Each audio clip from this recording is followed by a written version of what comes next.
Je vais vous dire une chose.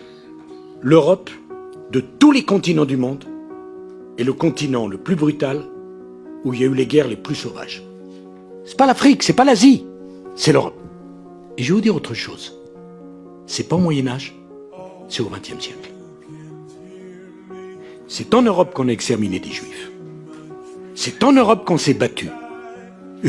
Quand on a dit, avec la guerre russo-ukraine, c'est le retour de la guerre qu'on n'avait pas vue, c'est une stupidité, puisqu'on a oublié la Bosnie.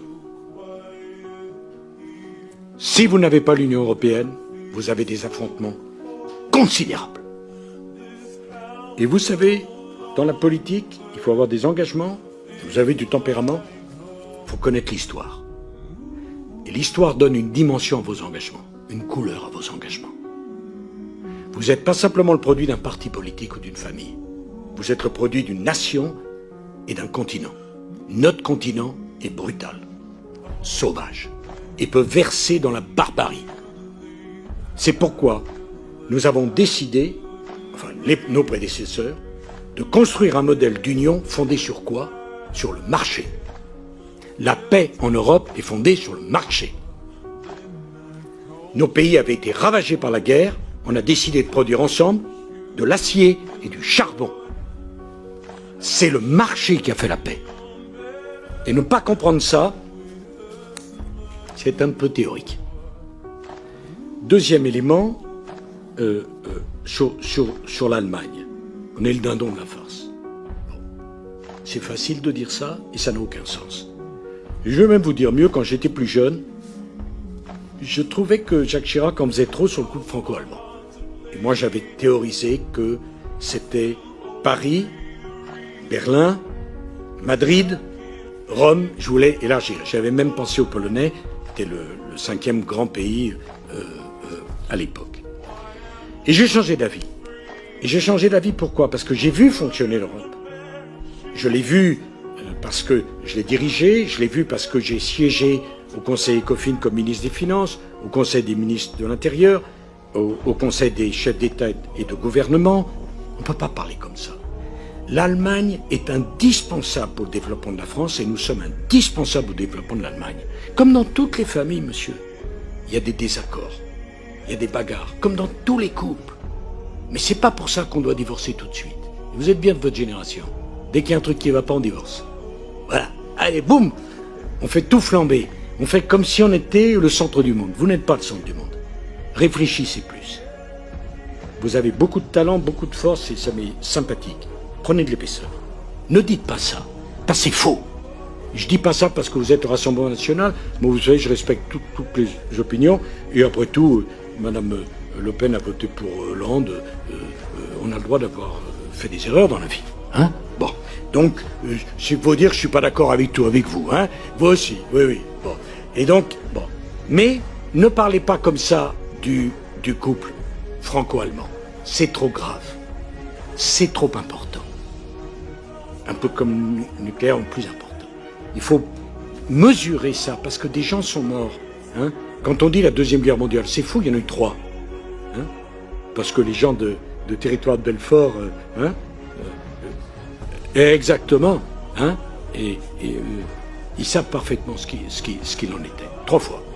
Hein? Donc, excusez-moi, je ne peux pas vous suivre là-dessus. Alors vous dites, votre amour de la concurrence. Tant mieux, vous êtes converti au communisme, tant mieux. L'amour de la concurrence, je ne suis pas du tout un théoricien. Je pense que de tous les systèmes économiques qui ont été essayés, l'économie de marché est le meilleur. Je ne suis pas le seul à le penser. Il faut quand même être totalement aveugle pour ne pas comprendre ça. Alors, vous, je vois bien, tout est bon dans le cochon, alors bon, mon amour de la concurrence, il est quoi mon amour de la concurrence? Oui, je crois que la concurrence, vous savez, je crois à l'émulation, je crois au mérite. C'est pour ça que la France populaire m'a écouté. Je crois à l'émulation, au mérite. Et elle vaut quoi l'émulation et le mérite s'il n'y a pas de la concurrence? Hein? Si c'est toujours les mêmes qui ont la même chose. Si que vous travaillez ou que vous ne travaillez pas, la même chose. Oh, revoyez vos classiques. Bon. Alors, sur l'EPR et Flamanville, des dérapages. Oui, bien sûr, bien sûr. Mais enfin, je vous rappelle que les Chinois, qui sont connus pour être bien organisés avec d'autres concepts, ils ont eu aussi les dérapages. Je vous l'ai dit, c'est une nouvelle technologie, c'est pas simplement parce qu'on est tous des imbéciles. Et je suis sûr que si un jour c'était vous, alors vous êtes capable de diriger l'EPR, de voir que ça marche impeccablement, qu'il n'y a pas de dérapage, qu'il n'y a rien du tout. Bon, bah oui, bah diriger l'EPR, c'est pas diriger Montretout, hein. C'est un peu plus compliqué. Encore que, là aussi. Bon. Alors, oui, mais je vous réponds. Non, mais je fais de la politique, moi aussi. Je sais quand on me cherche ou quand on veut me trouver.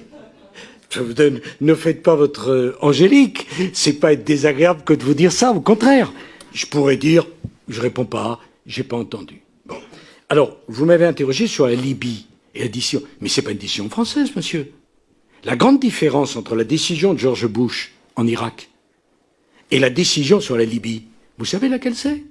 C'est une décision du Conseil de l'Assemblée générale des Nations Unies. Nous avions un mandat. Il y avait un mandat. Attention, quand M. Bush va en Irak, il n'y a pas de mandat. Quand la coalition de 53 pays va en Libye, il y a un mandat officiel de l'Assemblée générale des Nations Unies. Peut-être qu'il y a des dysfonctionnements, mais ça compte, ça fonctionne. Bon. Et puis pour le reste, la politique, c'est la politique, et je vous souhaite la carrière la plus vibrante qui soit.